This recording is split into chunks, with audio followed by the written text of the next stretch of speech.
Bonjour à tous, merci d'être de retour pour écouter une nouvelle histoire. Cette fois, c'est la naissance de mon premier enfant que je viens vous raconter. On abordera différents sujets comme l'atonie utérine, le placenta prévia, la péridurale. Allez, c'est parti.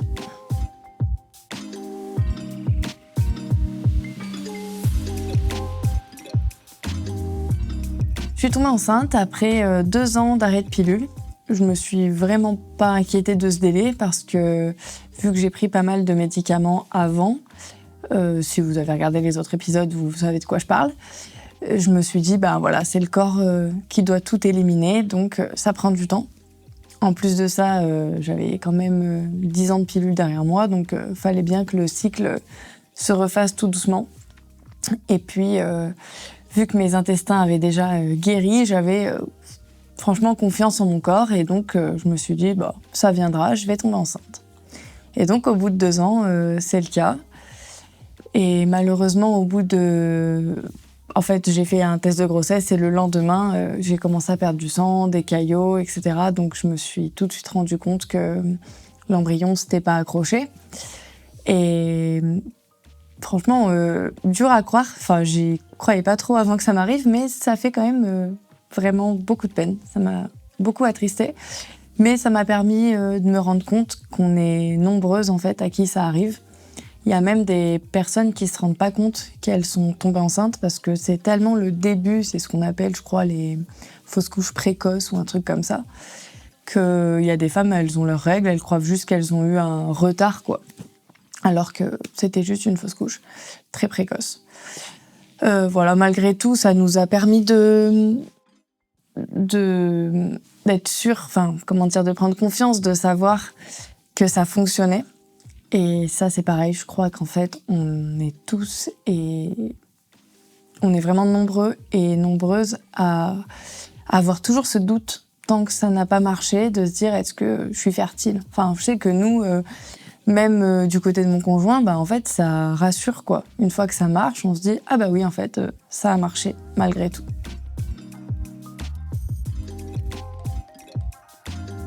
Quelques mois plus tard, 2 mois après, nouveau test positif, donc ça a été assez rapide, mais cette fois, on ne fait pas les montagnes russes émotionnelles comme la première fois où on passe de super content à super triste. On est plutôt dans le faut pas être content, oulala, attention, on risque... Enfin voilà, on a ce truc derrière nous qui nous fait flipper. Et moi franchement, quand même, j'arrive pas trop à m'empêcher d'être contente au bout d'un moment, assez rapidement d'ailleurs. Alors que mon conjoint, beaucoup plus difficile. Je pense que pour les hommes, c'est très dur de se projeter dans une grossesse. Donc là, ça a été vraiment beaucoup plus long que moi, je trouve. Mais bon, peut-être qu'un jour, il en parlera lui-même. En tout cas, la grossesse se déroule quand même plutôt bien. Moi, j'aime bien être enceinte, je me sens en forme. Le seul hic, c'est qu'on nous dit tout de suite... Ouh là là, vous avez un placenta qui est très très bas, donc il faut arrêter les rapports sexuels. Bon ok, on fait ce qu'on nous dit, quoi, il n'y a pas de problème à ça, tant que je suis enceinte et que ça se passe bien, c'est ce qui compte. Et en fait, on a eu la malchance d'avoir un gynécologue qui est parti pour faire autre chose, donc on a eu un remplaçant, puis un autre remplaçant, puis une autre remplaçante, on a eu une grossesse où on a eu un suivi avec plein de personnes différentes. Et à chaque fois, on nous disait quelque chose d'autre. Donc, le rendez-vous suivant, on nous a dit « Mais non, pas du tout, aucun problème. Le placenta, il est toujours très bas en début de grossesse et puis il finit par remonter. Faites votre vie, ne vous préoccupez pas. » Et puis, on a vu encore une autre personne. Et puis, au bout du 6e mois, carrément, là, on nous arrête et on me dit « Stop, arrêt de travail et surtout plus d'efforts. » Se reposer le plus possible, éviter la voiture, vous avez un placenta prévia. Ok, donc moi, inconnue au bataillon. Et elle me dit, vous allez avoir une césarienne. Alors, j'étais déjà en chemin pour tout ce qui était nature et naturel. Et je m'étais dit que j'accoucherais sans péridurale, que je laisserais faire mon corps et tout. Donc là, grosse claque quand même. Je me dis, mais qu'est-ce que c'est que ce truc carrément césarienne, quoi. On me laisse même pas la moindre opportunité.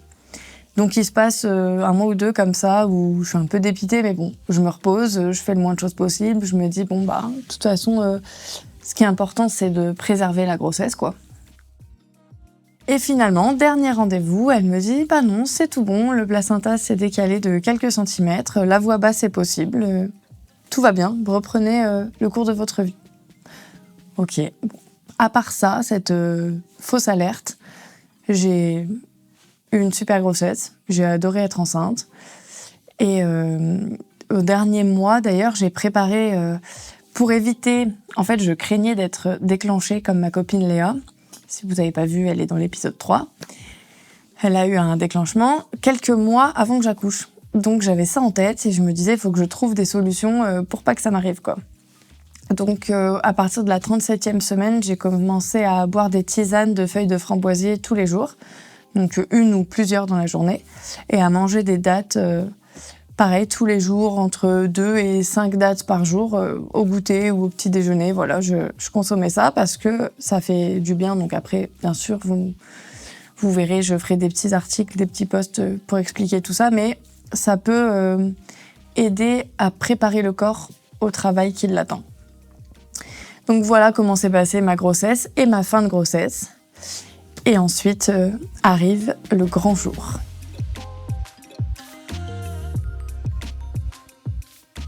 On est donc arrivé à la nuit du 23 au 24 octobre 2022. Et je sens une contraction assez douloureuse qui me réveille vers 3h du matin. Et franchement, je me dis tout de suite, tiens, celle-là, elle n'est pas comme les petites contractions que j'ai habituellement qui me gênent la nuit, qui font que je dois me changer de position et tout. Celle-là, elle m'a piqué, quoi. Je sens qu'il se passe quelque chose. Et on nous a bien rabâché que pour un premier enfant, ça peut être très long, qu'il faut pas partir à la maternité avant avoir des contractions régulières, douloureuses et depuis longtemps. Donc moi, j'écoute ce qu'on me dit et puis j'attends. Et en fait, la journée se passe et les contractions sont jamais régulières. Donc j'ai des contractions toute la journée.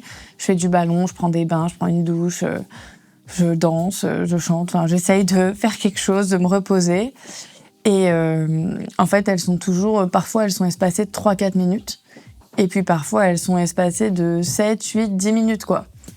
Donc il n'y a pas trop de régularité là-dedans. Mais franchement, il est 22h le soir et je me dis, on va pas attendre que la nuit passe, quoi. Ça fait déjà depuis 3h du matin, on y va. Et donc, on se rend à la maternité.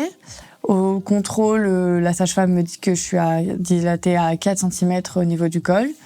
Et moi, je lui dis, voilà, j'aimerais bien ne pas avoir de péridurale ou alors l'avoir le plus tard possible.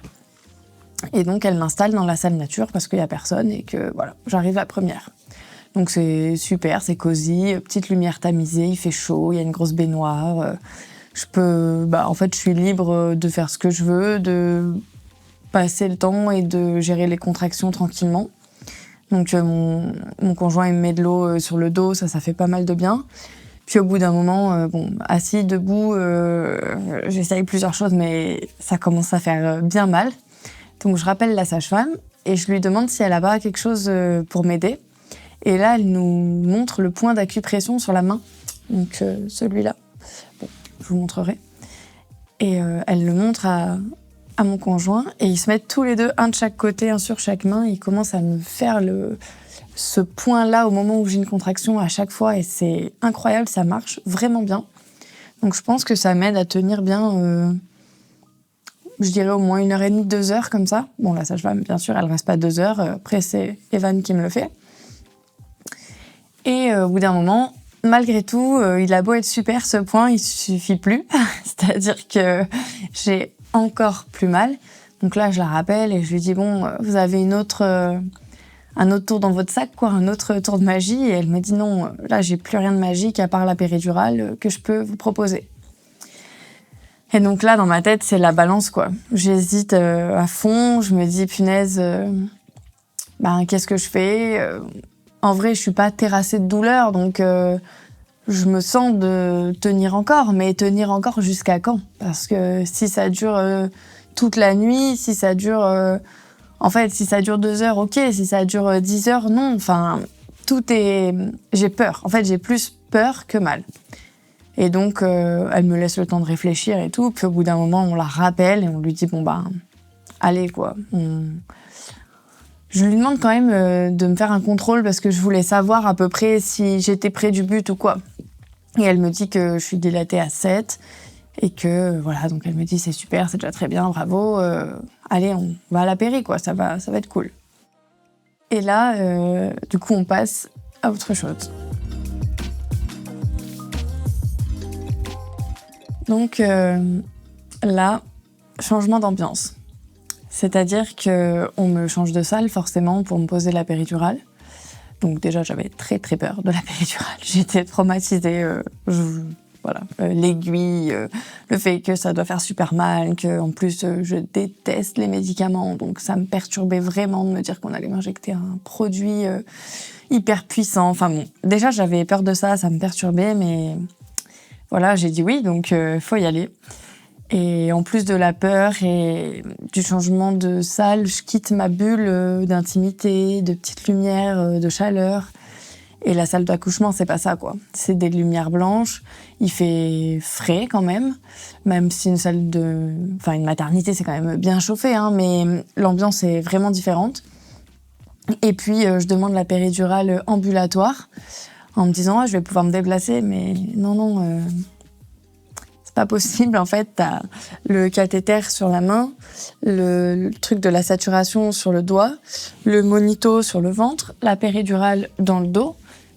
Je n'ai plus jamais bougé. Une fois qu'on m'a posé ça, je suis restée sur mon lit et en fait, je suis passée dans un autre mode. En plus de ça, la péridurale, elle a quand même, forcément, elle a un effet anesthésiant. Et elle a eu aussi sur moi un effet secondaire, pas grave du tout, mais qui m'a fait trembler. J'ai beaucoup, beaucoup tremblé et mes genoux claquaient l'un contre l'autre. Ça a encore plus développé ma peur de me dire « Ouh là là, je fais une réaction allergique aux médicaments, je vais mourir ». Enfin bon, ça y est, c'était parti. J'étais dans un délire.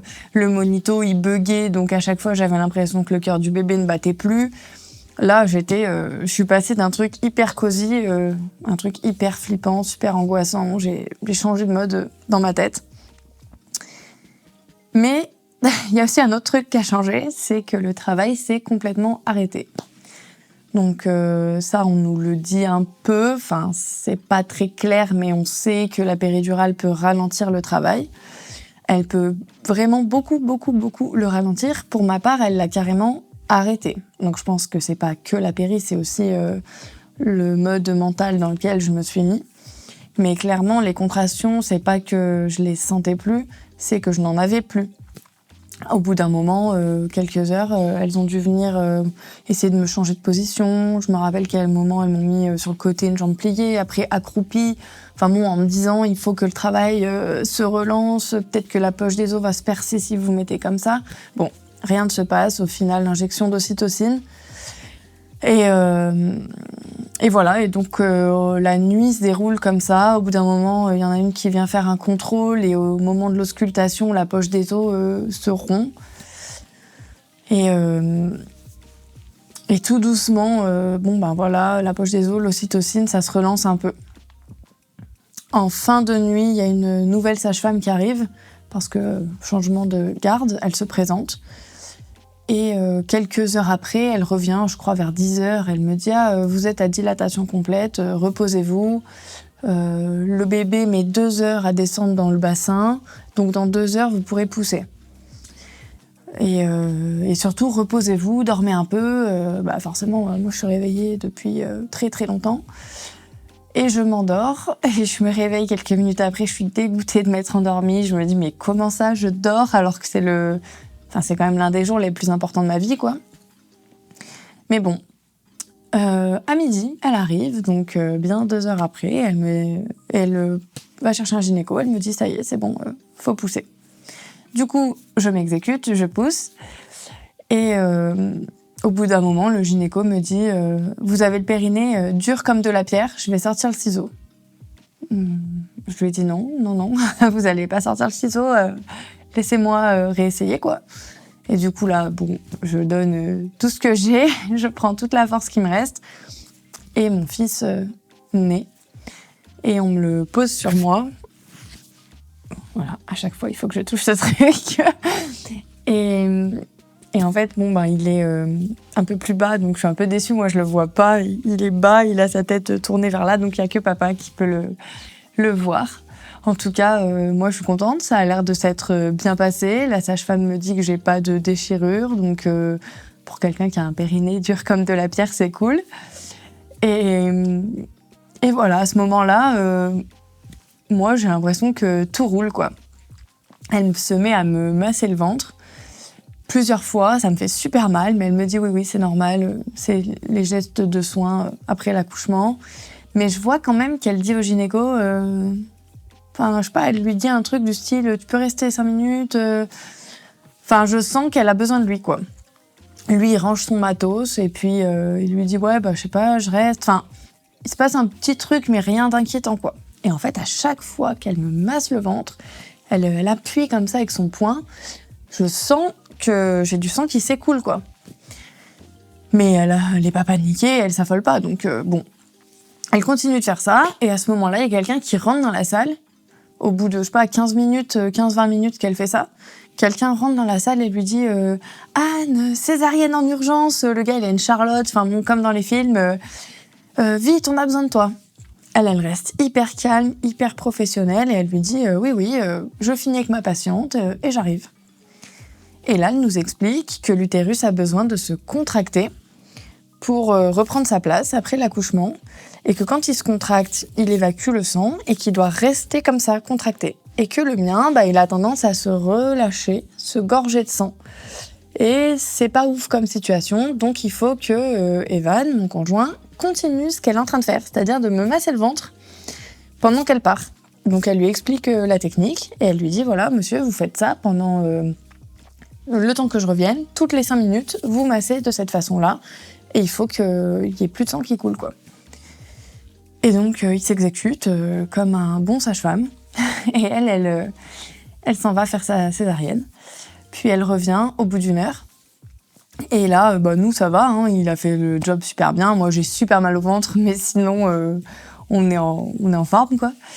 Et elle lui dit, elle nous dit qu'elle est vraiment désolée de nous avoir laissés dans cette situation. En fait, je comprends que c'était pas une situation terrible, quoi. Et qu'elle aurait préféré pas nous laisser seuls et garder un soignant avec nous, quoi. Et elle est dépitée. Elle nous dit que de toute façon, elle compte bientôt arrêter ce travail et se mettre en libéral parce qu'elle fait ça depuis 20 ans et qu'elle voit bien qu'elle fait son boulot de moins en moins correctement et que ça la gêne, quoi. Donc on est assez touchés par cette dame. Je me souviens très bien d'elle. Et voilà, après, elle a fait... En tout cas, nous, on n'est pas du tout traumatisés sur le moment. Moi, je trouve que ça s'est très bien passé. Il y a un truc, par contre, qui va vite me déranger. C'est qu'il y a une autre dame qui vient. Alors, je ne sais pas si c'est avant ou après cet événement-là, parce que, c'est plus trop la mémoire, mais il y a une auxiliaire puéricultrice, je pense, qui arrive, qui dit « Je vais mettre une couche à votre fils et je vais l'habiller pour pas qu'il ait froid. » Donc, elle le prend, elle le déplace, elle est à quelques mètres de nous, et il a le crâne un peu déformé, quoi. C'est ce qu'on appelle la bosse d'acclimatation, parce qu'il est resté dans le bassin, et donc les os du crâne, c'est fait pour ceux qui n'ont pas encore d'enfants.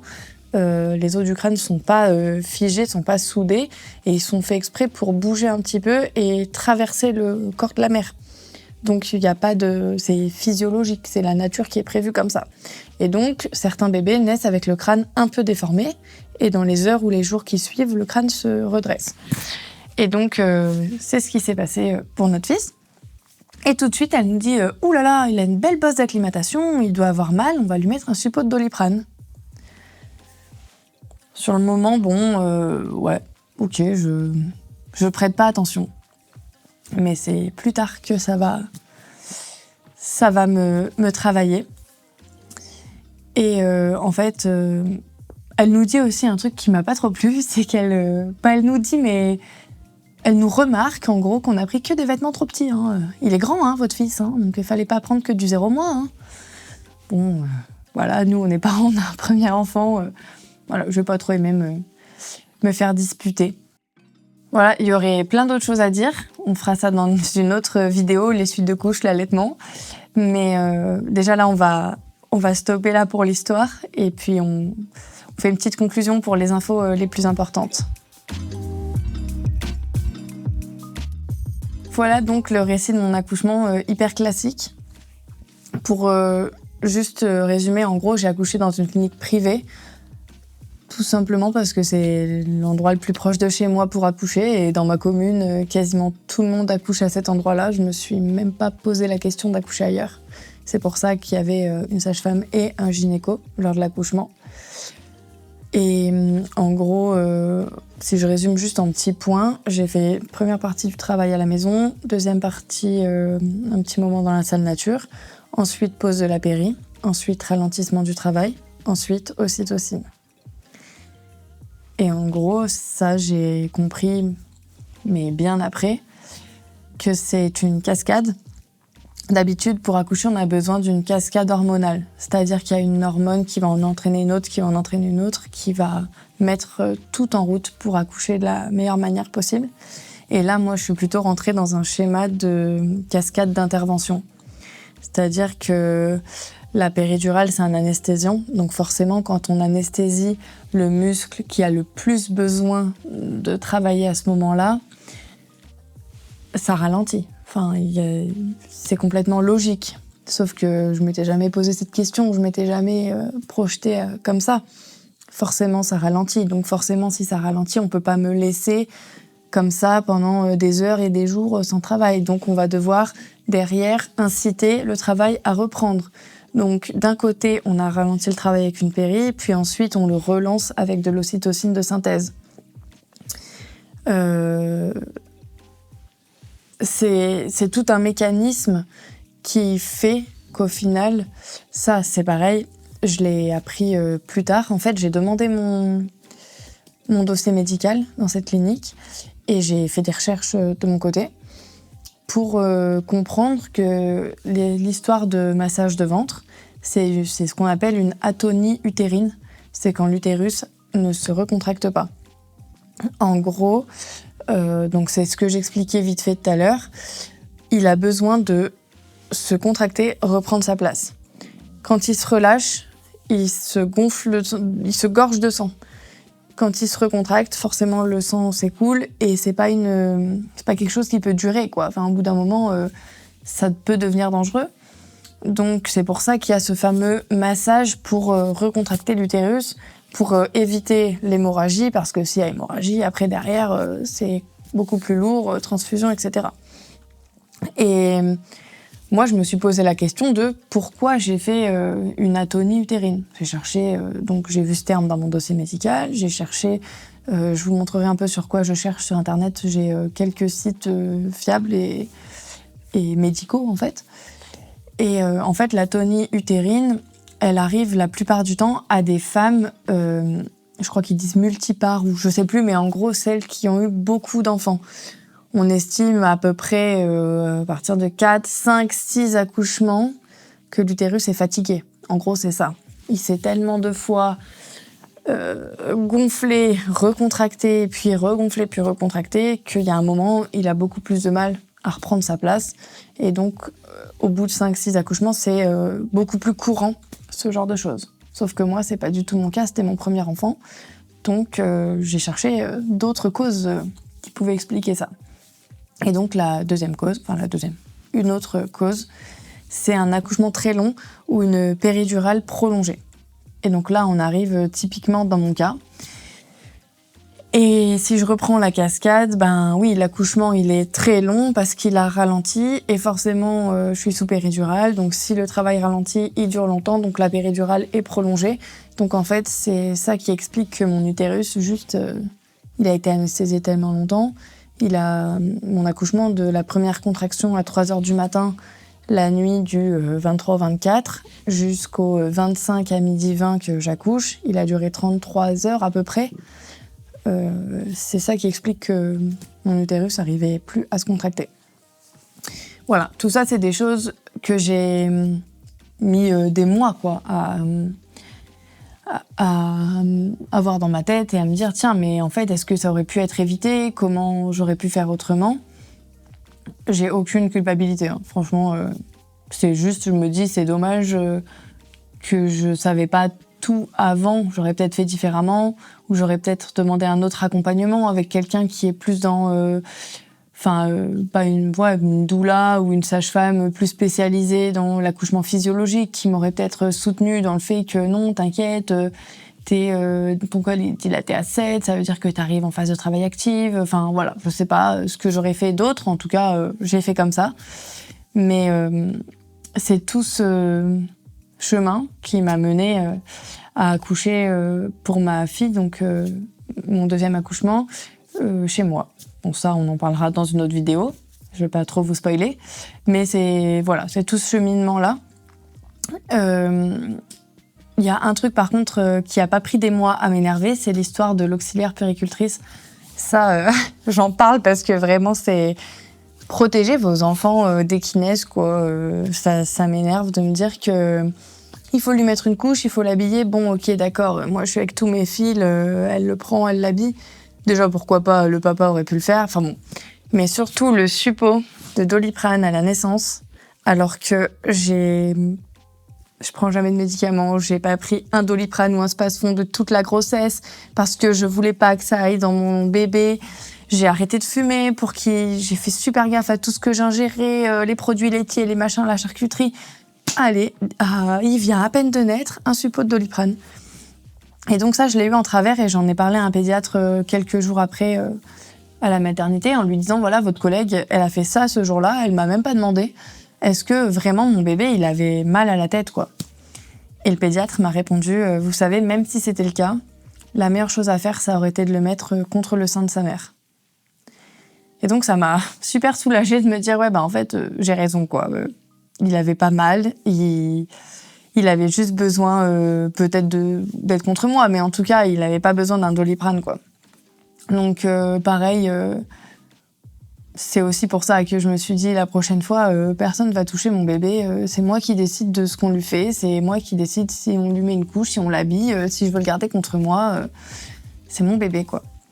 Voilà, je sais pas si j'ai fait le tour, faut que je ziote un petit peu ce que j'avais écrit. Ah oui, si quand même, il y a un truc sur lequel on n'est pas revenu. C'est le placenta Prévia. Bon, alors là, énorme contre-indication à l'accouchement à domicile. Hein. Je vous le dis tout de suite, il y en a plein des contre-indications. On n'accouche pas à domicile si on n'a pas une grossesse sans aucun risque. Et donc le placenta Prévia, donc ce qu'ils ont pensé que j'avais, c'est quand la grossesse s'implante. Je crois qu'on appelle ça la nidification. Ou... Bon, je suis pas sage-femme, mais en gros, quand la grossesse s'implante dans l'utérus, la plupart du temps, elle s'implante au fond de l'utérus. Et parfois, elle s'implante au niveau du col de l'utérus, juste à côté. Ce qui fait que si le placenta recouvre le col, bon, en gros, on va dire il y a l'utérus et là, il y a le col, voilà, c'est la sortie. Donc, si le placenta est sur la sortie, un bébé qui passe par là, il déchire tout, hémorragie, catastrophe. Donc, forcément, c'est un cas... on n'a pas le choix, on a un placenta Prévia, on accouche par césarienne obligatoire. Voilà, le seul truc que j'ai eu comme chance, c'est qu'il n'était pas complètement Prévia, il était un petit peu sur le col. Et en fait, l'utérus, au tout début de grossesse, il est petit, mais plus la grossesse va évoluer, plus l'utérus va gonfler. Et donc, c'est comme un ballon de baudruche. Si vous mettez un truc ici, une fois que ça gonfle, vous voyez ce que je veux dire, quoi. Ça peut être un petit peu tiré vers le haut, mais on parle de un petit peu, quelques millimètres, max 1 centimètre ou 2, quoi.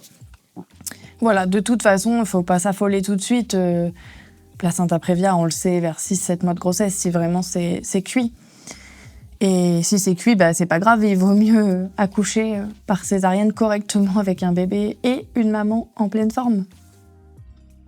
Voilà, ça fait déjà beaucoup. On va pas faire une vidéo de 2 heures non plus. Il reste beaucoup de choses à dire les prochaines fois. Et j'espère que vous avez appris des choses. Si vous êtes enceinte ou que vous avez envie de tomber enceinte, informez-vous un max. Continuez d'écouter des podcasts, de lire des livres, de regarder des sites internet intéressants. Parce que c'est comme ça que vous allez vous forger un peu la naissance de votre enfant. Vous allez vous l'approprier, quoi. C'est la naissance de votre enfant, c'est votre accouchement, c'est pas celui de quelqu'un d'autre, ni des soignants, ni quoi que ce soit. Donc voilà, je vous souhaite un bel accouchement. Et puis surtout, continuez de vous informer à fond. Il vaut mieux prévenir que guérir.